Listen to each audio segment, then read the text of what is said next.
Since the State of the Nation's address by President Paul Biya on September 10, 2019, calling for a national dialogue, reactions and proposals have been pouring in from different quarters, from the political class through the civil society to religious leaders and the business class. One of such proposals is that of the social entrepreneur Dr. Ngwanyam. To him, a Confederate Republic is the meat and substance of the national dialogue to solve the Anglophone problem in Cameroon, in line with decentralization message of the head of state, President Paul Biya. My name is Lasha Kingsley, and this is the agenda. I will be right back. Dr. Ngwanyam, thanks so much for accepting once again to be guest on the agenda. I must confess, it's not been easy having you to, you're very busy. Yes. And this is the second time we're having you on the program. Yes. You're welcome to the program. So it's a pleasure to be with you and to talk to Cameroonians and the world at large. And yes, I've been particularly busy these days because I have a lot on my hands.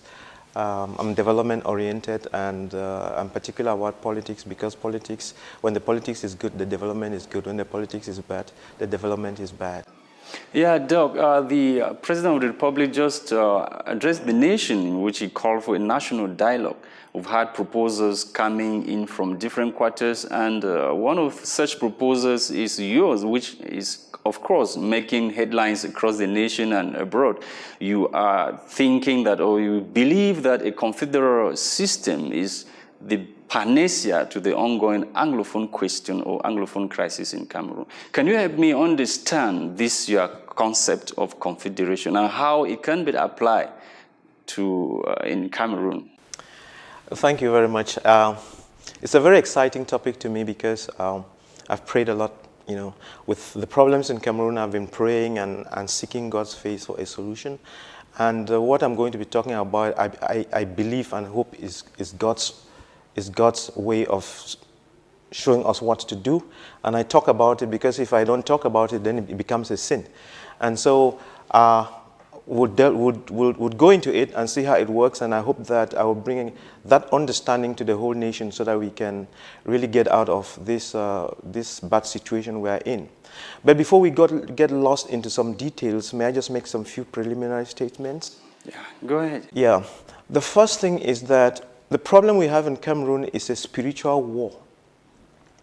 It's a spiritual war between good and evil, light and darkness. It's a war of the kingdom of God and the kingdom of the devil. And children of the kingdom of light must go into that battle to bring about the principles and the ways of our Lord to govern our nation. That is the only thing that is going to break the bondage on our shoulders.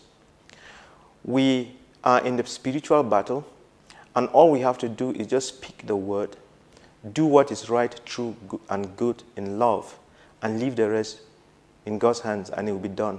I want us to have that clear understanding.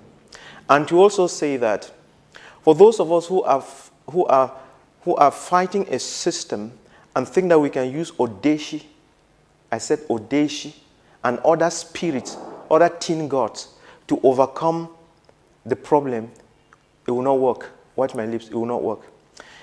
What we are having in the nation today, if you must and want to change it, you must work with the Spirit of the Most High. It's the most important statement that I will make. And if I don't make any other one, that is good enough. That is the only way, and there is no other way. Now, the other thing I want to say is this. We have this huge problem. And as I meditated through the problem, when you have a problem or multiples of problems, they are like the leaves of a tree. And for those of you who did biology, you know that there's a liquid which rises from the ground and comes right to the roots, and then to the leaves, and something travels from the leaves back to feed the whole tree. So let's follow that channel. We have problems in Cameroon. You can say Anglophones are marginalized. Students are not going to school. Say whatever you want to say.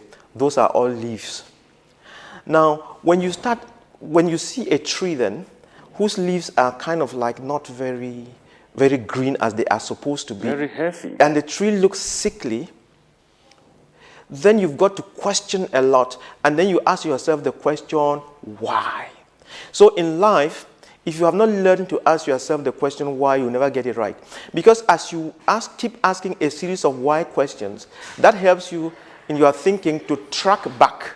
So as you see the tree and the leaves, you see the tree and the leaves are not good, you have to ask yourself the question, why? So in Cameroon, we are in a system, we're in a situation where the trees on the leaf are yellow, funny colors and so on, and we have to ask ourselves the question, why? So when we ask yourself, so let's take a good example from the president's speech. He says, the Amber boys and the other boys carrying guns, they're cutting off people's heads and doing things. Let's just take that one and follow it through. Okay, some boys have cut off someone's head. That's not a good thing. So the question is, why? Why did they cut off someone's head? When you ask that question, then the answer would be, number one, they are angry. Number two, probably they were not well trained. They didn't go to good schools or something. Number three, they lack some capacities. You know, that's a bunch of questions answers that come back to your question. Then we ask ourselves the question, why? So why are they angry? Why were they not well trained? Then you might say, the answer might come back, because the school system was bad. What makes the school system bad? You begin to track back. You track back, you know, in the schools, whatever school system they had, or whatever they had, they didn't have the proper training, or they had the training and they didn't have jobs, or the training did not allow them to create jobs. The economics is poor. You would come up with reasons like they cannot follow their developmental milestones. Are you getting me? So it's a whole set of questions. They cannot get married. They cannot found their own families. The question is, why? Then, as you keep asking the question, why, it will lead you to another revelation, that there is bad governance in the country and that there's corruption. Because there was bad governance and corruption, what was supposed to be done so that those children should be who they are supposed to be was not done. And therefore, it forms a vicious cycle. And therefore, to deal with the problem is not by shooting and killing them. If you can shoot and kill them for the next 100 years, you will not solve the problem. So when you track around, you realize that we are the cause of our problems. And it's very important that we realize that. And in 2013, the president realized it. Because there are many indicators, because as he said on the 31st of December 2013, he said the government was suffering from inertia. The people in government were thinking only of themselves and not the common good. And he said a couple of other things. But unfortunately, those people have not changed. They have not changed their way of doing business. They have not changed their mindset. So the disease has continued. And another indicator that that's where the problem lies is that if you go to our prison, in the prison in Kondengi, we have close to 100 of all those people from government locked in there. And so that is the core of the problem. And after thinking through everything, we now come to the understanding that, yes, Anglophones as a people have major problems and have been marginalized, but at the same time, the whole country is sick. And the tablet, the injection that will cure that disease is Confederation. So can you explain to our viewers how this Confederation works? To be able to understand the concept of Confederation very well, you must understand how governments are organized the world over. So when you have a group of people that nature has put together in what you call a country, that group of people must be, we are social beings, we must be organized in such a way that we have a government that looks after our affairs. And technically that government is supposed to do what it's supposed to do so that the people can have a good life. And so there are two forms of government, two major forms of government the world over. You have what we call a kingdom. A good example would be Saudi Arabia or Swaziland or one of those countries down there. Yeah. And a republic. And a good republic is America.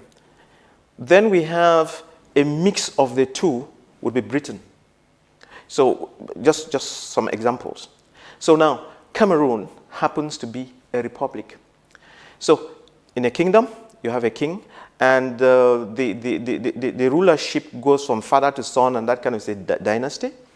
But in a republic, it cannot go from father to son. We've been seeing those things happen in Africa from father to son. They take a republic and try to make it a kingdom. And that's where some of the problems come from too.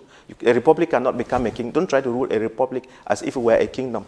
That's the source of a lot of problems. Are you saying that's how Cameroon is being ruled? Sorry? Are you saying that's how Cameroon is being ruled? No, I'm just defining general principles, because we go to Togo and all those places, we are seeing those kind of things, Congo and so on. So it's because people don't understand that a kingdom has to be a kingdom and a republic has to be a republic. Everything works on principles. So if you're in a republic, work with the principles that govern a republic and you have no problem. So now let's come back to our republic. So we've already seen that in a republic you have a president. And how does the president get power? He gets power through elections that are democratic. They're supposed to be democratic elections. And what we mean is that the people come together and through the election they give power to him. And then with that power, he puts together a government. And then the people also choose the parliament and many other things. And the bodies that rule a country, we have the judiciary that's in charge of our laws. Then we have the parliament. The parliament, you could have an upper and lower house, it doesn't matter. And then we have the executive. And sitting on top of this is the president. But though he sits on top of these, he makes sure that these three powers are separated. You don't amalgamate everything because it causes confusion. Then, of course, there is what you guys are doing, what we call the fourth power. That is the information. That's called fourth estate. The fourth estate. I'm looking for the technical name. The journalists. The watchdog. Yes, the journalists. They are the watchdog of these, trying to say, hey, look, you are going overboard. Hey, what you are doing over there. Ah, that's great, and so on. Which is what you are doing now, educating the public. So that is how a government is. So how does it run practically? How does it run practically? We now come to two very important terminologies that we must understand in Cameroon. Because those terminologies, if we don't understand them, there will be a source of a lot of pain. In a republic, the way the government is organized to run, it can be a centralized government. It can be a highly centralized government, which is what we have in Cameroon, where all the power and the resources are locked into the capital in the hands of a few people. That's what we have now in Yaoundé, which means that you cannot do something in your village or wherever you are without consulting Yaoundé, and that slows the state machinery, and that causes a lot of inefficiency in the system. It allows for corruption, and things don't just work, and a lot of money gets siphoned, and nothing really works under that system. And then when people are reacting, the way the system reacts is to go around and with a cane, which is what we are going through now. Now, so that is a highly centralized system. So we have a central system, a central government, or a decentralized government. But Cameroon is a decentralized state. No, it's on paper, but it's not yet been effective. We are either centralized or decentralized. Those are the two positions. The problem we are having in Cameroon is that we don't understand that word decentralization. Because that word decentralization, we need to define it now, otherwise it will create us a lot of problems, and we can end up throwing the baby and the wash water out there. Decentralization, what does it mean? So if we go from a position of centralization and we say we want to embrace decentralization, it means we are going to choose from a range of terminologies and mechanisms that constitute decentralization. What are these? Before we even go into those, let me make another statement. His Excellency President Paul Biya has said that, at least at the beginning when problems started, he said that the country is one and indivisible, quoting from the Constitution, to back himself up. And in another statement, B, he said the form of the state was non-negotiable. But as the problems kept coming on, and the pressures kept coming on from the nation and from the international community and from the violence and so on, that position shifted. So the non-negotiable state of the government changed. And you remember it changed because when the Prime Minister went on field tour and said, everything is welcome on the table except secession. So when he says everything is welcome on the table except secession, he means therefore that we can go in the internal structure of the country and panel beat it, okay, to able to solve our problems. And that's how I jumped from one level. You remember when I started by saying that we had to have 10 federal states, sometimes 11 federal states. Then I came to 2 federal states, and then now on Confederation. And the reason is this. When the president said the form of state could not be negotiable, and then when he said that it would be decentralized into 10 central units, decentralized units, I took advantage of it to say that we could call them not 10 regions, but 10 federal states. I was introducing the word federation so that it should, because at that time you said federation, you'll be locked up, like Bala was locked up. So I was hanging on it just to play around with words, semantics.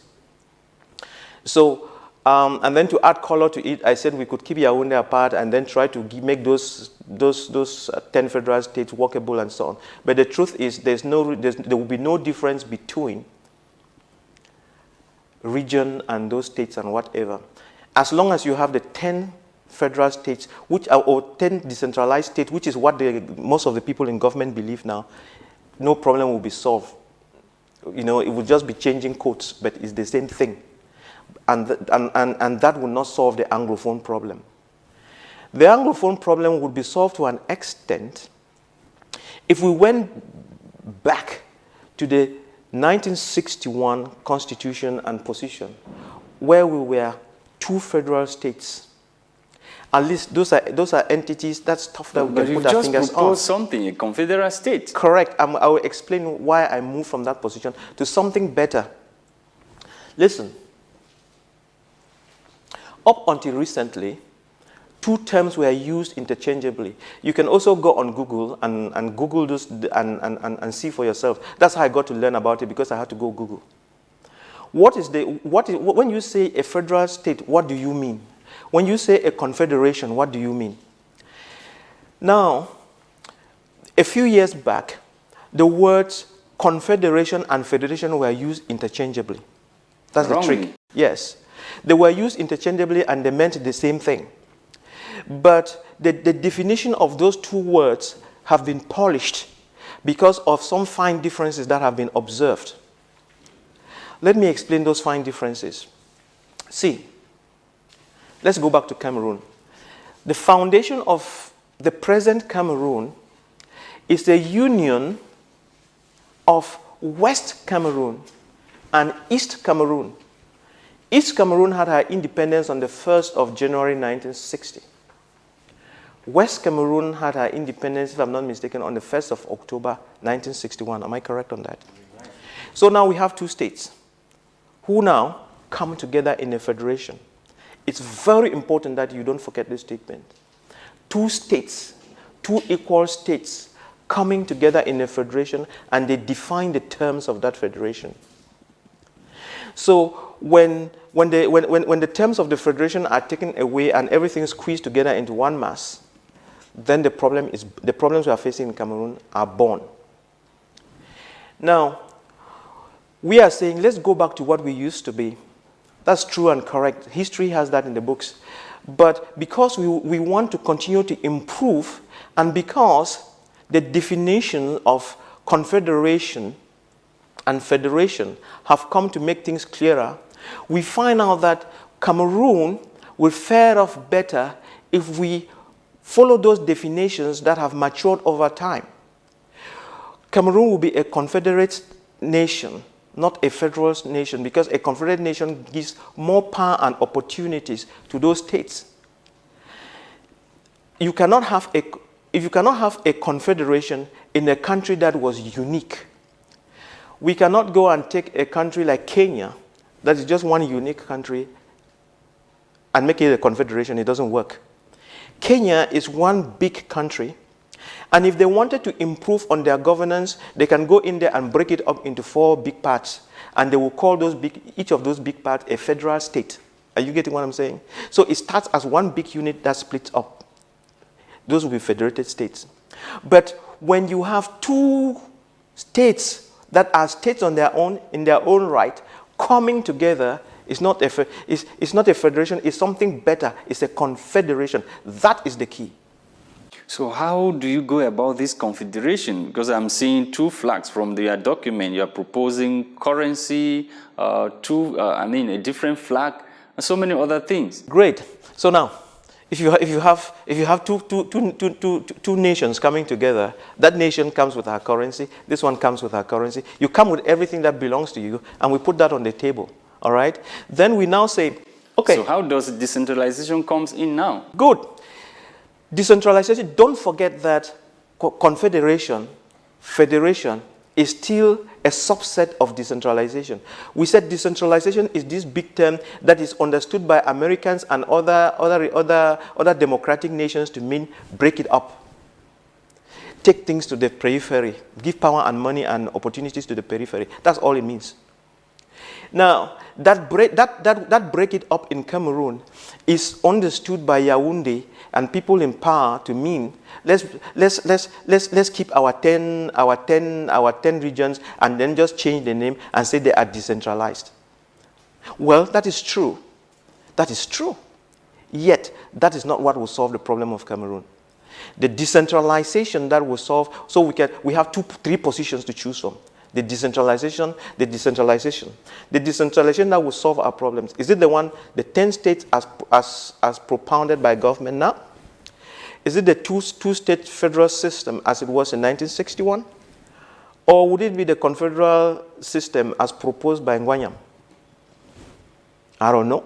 We have to look, through the crystal ball and ask the right questions so that we can solve the problem. So when we look at the Cameroonian realities, do you think this your concept can actually fit in? Good. So remember, in our opening statement, I said the problems of Cameroon come from bad governance, corruption, and inertia. So how is Confederation going to solve the problem of bad governance? Good. Because when you over-centralize, you fertilize bad governance.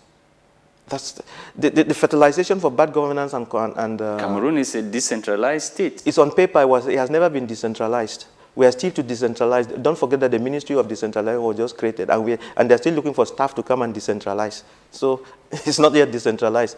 You know, we just make some of these statements and run after them, but we don't really do what we mean. You know, if Cameroon doesn't lack laws, we have laws. But the problem in Cameroon is that we always know how to play around those things and not get to do what we are supposed to do. That is where the biggest problem is. So if someone tells you that Cameroon is decentralized, as of now, it's a lie. It's not yet decentralized. Because when it is decentralized, the opportunities and others are given to the periphery. But if you still have to run to Yaoundé to do everything, it's not yet decentralized. It's not paperwork. It's reality on the field. You equally propose that governors and SDOs and other administrators should not be appointed. They should be elected. Yes, because when you are appointing them from the central government, that's what we call centralization. So if you say decentralization, by the very definition, you say they will be elected. You have given that to the regions. So if you give it back to the regions and then still appoint these people, then you're playing around with, you are saying we are decentralized, and then your mechanism for operation is centralization. So it doesn't work. You get what I'm saying? So let's go back again to our confederal system so you see how it works. 2 nations coming together, if they agree to live together, you cannot have 2 presidents in the same country. There must only be 1 president. So that's where we start. Yes. And, you know, ideally, if you have a country coming from over here with her own flag and another country coming from over here with her own flag, you see how you merge the 2 flags together. But we don't have to be doing that. At the beginning, we had one nice flag with 2 stars. So we just keep that. So that when you see those 2 stars, you know that there are 2 states. That's the meaning, okay? Then we now say, look, if we are going to be running as a confederal nation, You cannot keep having a president just from one side speaking French all the time and the English never become a president. Yeah. So you must now put in the constitution that, okay, with a new beginning, we are going to put presidential term limits. A term limit is, let's say, 5 years. And then you cannot go past 2 terms. It doesn't matter how good you are. And we will say, okay, if the president today, for these 10 years, is an Anglophone, for instance, the next 10 years, it should go to a Francophone. But in the meantime, while you have a president coming from this side, the other side provides the vice president, okay? So that is about presidency, and the things swap. So let's say the presidency now is with the French-speaking Cameroon, East Cameroon, but they can now agree amongst themselves, say, okay, look, if today it is in the south, the next day when it comes around, it should go to the north, amongst themselves. You see what I'm saying? So your confederation is fair to all it's parts fair, of the it's fair country. to everybody. It's fair to everybody. Now, then these are some other agreements, because there are other arms of government. So if, let's say, the president is an Anglophone, remember again, in the confederal system, let me say another thing. When we take parliament, for instance, we will have the confederal parliament. That's the parliament that oversees things in the two states and deals with some issues. But each separate state have got their own parliament dealing with their own affairs. That other parliament has the president of the parliament or speaker or whatever. He and the president do not come from the same state at each material moment. If, let's say, the president of the nation is on this side, the president of the National Assembly is on this side. So technically, the vice president and the president of the National Assembly come from one area. You understand? They come from, but the president is very strong, so he comes from this area. And then he's counterbalanced by all these other ones. So that nobody abuses. It's check and balances. In the Confederate State of West Cameroon, you know, the Northwest would function independently from the Southwest. And let's say, for instance, that if the president of the republic were Francophone from the French-speaking side, then those two positions of vice president and the speaker and president of the parliament going to West Cameroon would mean that one of them is going to come from the northwest and one from the southwest. That's how it's going to work. And the reason for also causing decentralization within the states is such that, you know, people at the level of the regions can actually do their own things. You've seen the poor state of schools in the north, lack of water, and those things. Those people will be able to address their problems, because when the budget for East Cameroon is given to East Cameroon, that budget again through their own local parliament is broken down and sent to these other small regional governments, and those small regional governments can effectively carry out their local development. Then the other thing that we want to say is that these two people have their economies, so they should have their currencies and see how those currencies can work together. And they can, the currencies, they can have some kind of some central bank that deals with the two currencies, or they let the currencies just flow across easily. Just like on the Nigerian-Cameroonian border, we use CFA and Naira, or something like that. Or we join some big economic group like the ECO that is coming. You know, something like that. That's it with currency. But people keep their economies. Do we have the intellectual and financial capabilities to be able to handle this confederation? It is not about that. It's about truth and love. What has been lacking in Cameroon is not lack of capacity, it's lack of truth and love. If you are looking for people who are capable, you'll find them. But if you put people to do things when they don't have the capacity, of course you don't get the results. So let's not go into that, because people use that to kind of escape. We have the capacities to be able to look after ourselves. That's why we got independence in 1960. And if we had not learned our lesson, we are already in 2000 and almost 20. And we still don't know what to do. And of course, do we know what to do? There are lots of problems. You have a right to ask those kind of questions. We cannot even number our houses. We don't know how to clean our streets. No public toilets. So don't blame me for asking the question.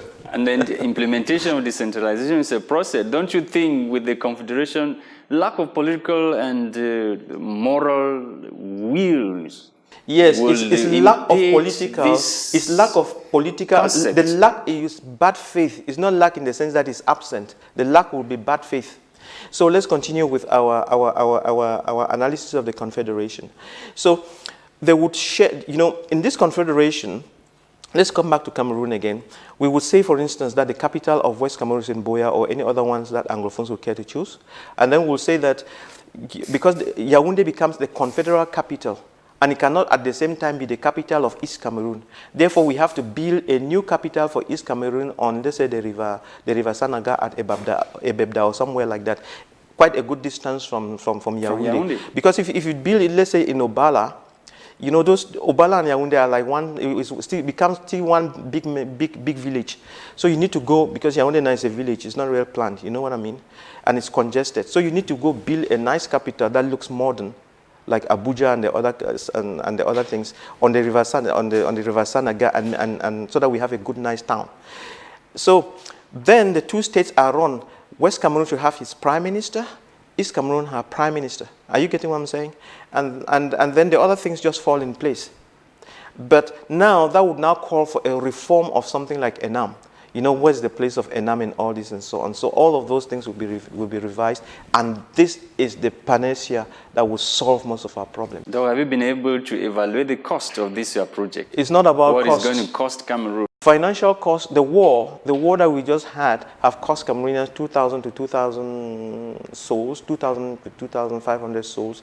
People are suffering in the bushes and so on. That's a cost, okay? We've lost a lot of money in wars and so on. If we had taken that money and injected into Cameroon first, into what we are doing first, we would not have lost the people. We would not have been in the financial quagmire as we are now. So the cost, when people use cost as an escape method or excuse, cost is not the issue. Do what is right. If President Biya calls for you today and says, Dr. Ngwanyam, come and tell me this stuff about Confederation. I would tell him. How are we going to achieve this thing? Can you start the process? Yes, why not? I would tell him, looking straight into his eyeballs, eyeball to eyeball, because that truth doesn't need to be afraid. I would say it now, and I'm saying it now. If you like, you use it, fine. If you don't use it, no problem. It will stay in the archives. 100 years afterwards, we must do it. Thank you so much, Dr. Ngwanyam, for accepting to be guest on the program once again. It's a pleasure. Thank you. God bless you. Welcome. Thanks.